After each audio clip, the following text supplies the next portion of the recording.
دیوبندی تبلیغی جماعت کی گندی ذہنیت سے بری ہوئی اور ایک عجیب و غریب کہانی۔ یہ کتاب کا نام ہے ارواح ثلاثہ، لکھنے والے مولوی سید ظہور الحسن صاحب ہیں۔ حکایت نمبر 251 ہے۔ لکھتے ہیں، حضرت والد صاحب مرحوم نے فرمایا کہ مولانا منصور علی خان صاحب مرحوم مراد آبادی حضرت نانوتوی کے تلامذہ میں سے تھے۔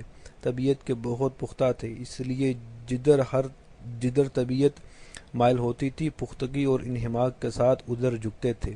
انہوں نے اپنا واقعہ خود مجھ سے نقل فرمایا کہ مجھے ایک لڑکے سے عشق ہو گیا اور اس قدر اس کی محبت نے طبیعت پر غلبہ پایا کہ رات دن اسی کے تصور میں گزرنے لگے۔ میری عجیب حالت ہو گئی، تمام کاموں میں اختلال ہونے لگا۔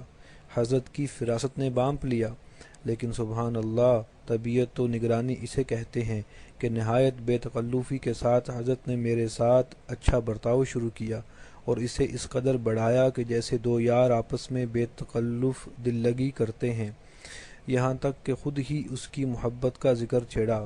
فرمایا کہ ہاں بھائی، وہ تمہارے پاس کبھی آتے بھی ہیں یا نہیں؟ میں شرم و حجاب سے چپ رہ گیا۔ پھر فرمایا کہ نہیں بھائی، یہ حالات تو انسان ہی پر آتے ہیں، اس میں چھپانے کی کیا بات ہے؟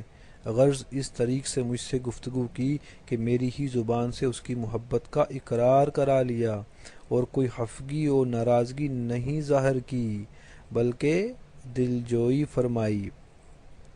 اس مخصوص بے تکلفی کے آثار اب مجھ پر ظاہر ہونے شروع ہوئے۔ میں ایک دن تنگ آ گیا اور دل میں سوچنے لگا کہ یہ محبت میرے رگو پے میں سرایت کر گئی، مجھے تمام امور سے بیکار کر دیا۔ کیا کروں اور میں کہاں جاؤں؟ آخر عاجزانہ آ کر دوڑا ہوا حضرت کی خدمت میں پہنچا اور مؤدب عرض کیا کہ حضرت للہ میری اعانت فرمائیے، میں تنگ آ گیا اور عاجز ہو چکا ہوں۔ ایسی دعا فرما دیجئے کہ اس لڑکے کا خیال تک میرے قلب سے محو ہو جائے۔ تو ہنس کر فرمایا کہ بس مولوی صاحب، کیا تھک گئے؟ بس جوش ختم ہو گیا؟ میں نے عرض کیا کہ حضرت میں سارے کاموں سے بیکار ہو گیا، نکما ہو گیا، اب مجھ سے برداشت نہیں ہو سکتا، خدا کے لیے میری امداد فرمائیے۔ فرمایا بہت اچھا، بعد مغرب جب میں نماز سے فارغ ہوں تو آپ موجود رہیں۔ میں نماز مغرب پڑھ کر چھتہ کی مسجد میں بیٹھا رہا۔ جب حضرت صلاۃ و دعا سے فارغ ہوئے تو آواز دی، مولوی صاحب۔ میں نے عرض کیا، حضرت حاضر ہوں۔ سامنے حاضر ہوا اور بیٹھ گیا۔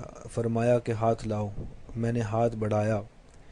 میرا ہاتھ اپنے بائیں ہاتھ کی ہتھیلی پر رکھ کر میری ہتھیلی کو اپنی ہتھیلی سے اس طرح رگڑا جیسے بان بٹے جاتے ہیں۔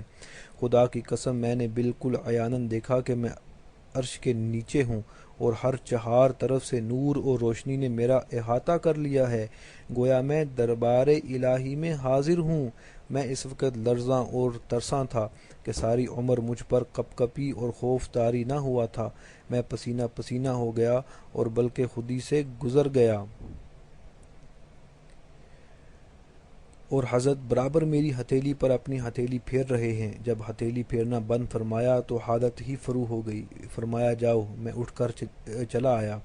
دو ایک دن کے بعد حضرت نے پوچھا، مولوی صاحب کیا حال ہے؟ میں نے عرض کیا کہ حضرت اس لڑکے کا تصور یا عشق تو کجا، دل سے اس لڑکے کی گنجائش تک باقی نہیں رہی۔ فرمایا اللہ کا شکر ادا کرو۔ سارا واقعہ سن کر فیصلہ آپ کیجئے کہ عرش کے نیچے اور اللہ کی بارگاہ میں جانا صرف اور صرف نبی کریم صلی اللہ علیہ وسلم کو یہ مقام حاصل ہوا، اور یہاں عالم یہ ہے کہ پہلے دیوبندی مولوی صاحب لڑکے سے محبت کرتے ہیں اور پھر دوسرے مولوی صاحب ان کی ہتھیلی رگڑتے ہیں اور انہیں اللہ کے دربار میں عرش کے نیچے پہنچا دیتے ہیں۔ اللہ اکبر! انصاف آپ کیجئے، اللہ تعالیٰ ان کے شر سے ہمیں بچائے۔ السلام علیکم ورحمۃ اللہ۔